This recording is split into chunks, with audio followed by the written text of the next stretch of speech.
यहाँ इंद्र को जब ये पता चला कि गोकुल में तो धूल उड़ रही है, उनने बारिश नहीं करना क्या?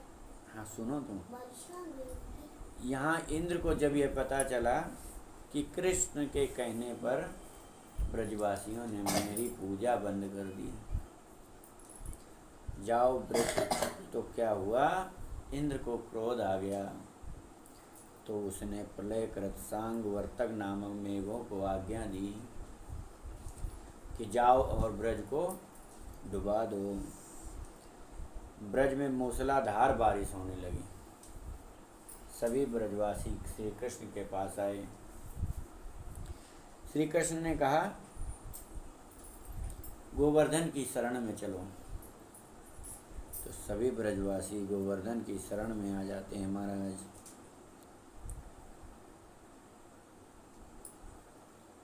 जैसे ही गोवर्धन की शरण में आए तो जैसे कोई छोटा बालक बरसाती छत्ता हाथ में उठा लेता है, ऐसे ही श्री कृष्ण सबके देखते ही देखते बाएं हाथ की सबसे छोटी उंगली में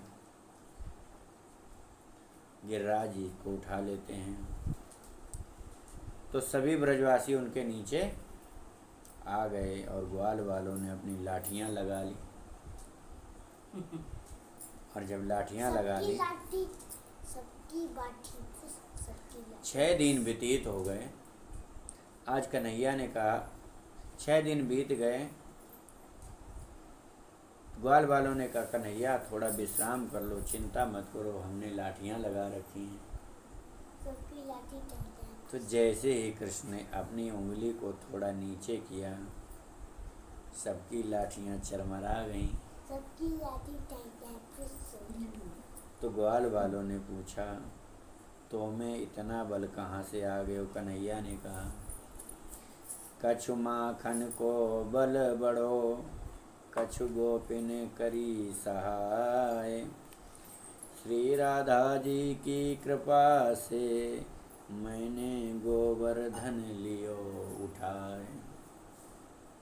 भगवान श्री कृष्ण ने 7 दिनों तक गोवर्धन को बाएं हाथ की सबसे छोटी उंगली में धारण किया महाराज।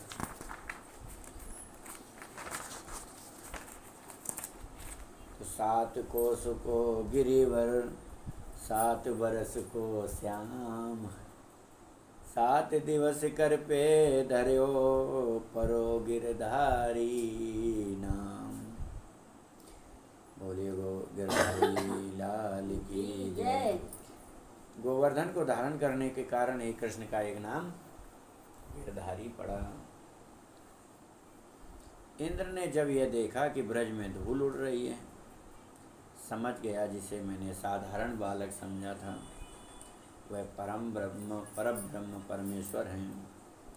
उसने अपने मेघों को रोक दिया। जब बारिश रुक गई, श्री कृष्ण ने यथावत गोवर्धन को रख दिया। ये गोवर्धन कौन थे? ये गोवर्धन द्रोणाचल के पुत्र थे।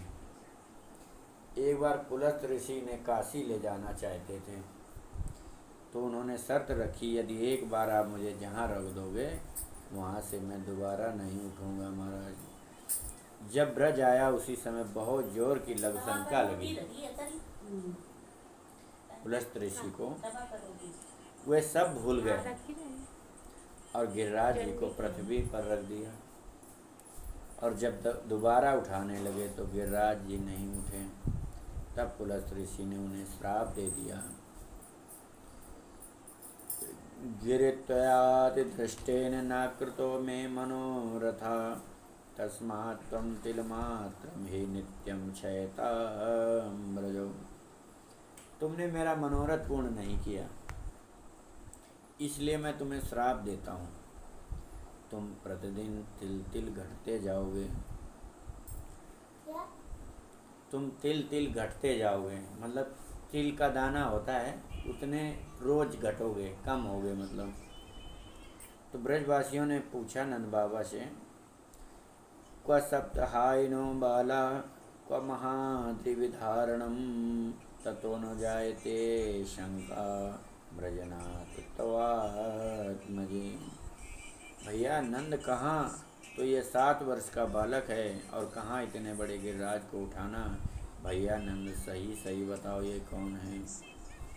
नंद बाबा ने कहा गोपों आप शंका मत करो, जब गर्गाचार्य जी का नाम करण संस्कार करने आए थे तो उन्होंने कहा था इसके गुण साक्षात नारायण के समान होंगे, यह बड़ी बड़ी विपत्तियों से तुम सबकी सहायता करेगा। यह एकांत में सुरभि गाय को साथ लेकर देवराज इंद्र श्री कृष्ण के पास आए। सुरभि गाय ने अपने दोस्त से श्री कृष्ण का अभिषेक किया और उन्हें गोविंद यह नाम प्रदान किया। बोलिए गोविंद भगवान की जय। बोलिए श्रीमद् भागवत महापुराण की जय।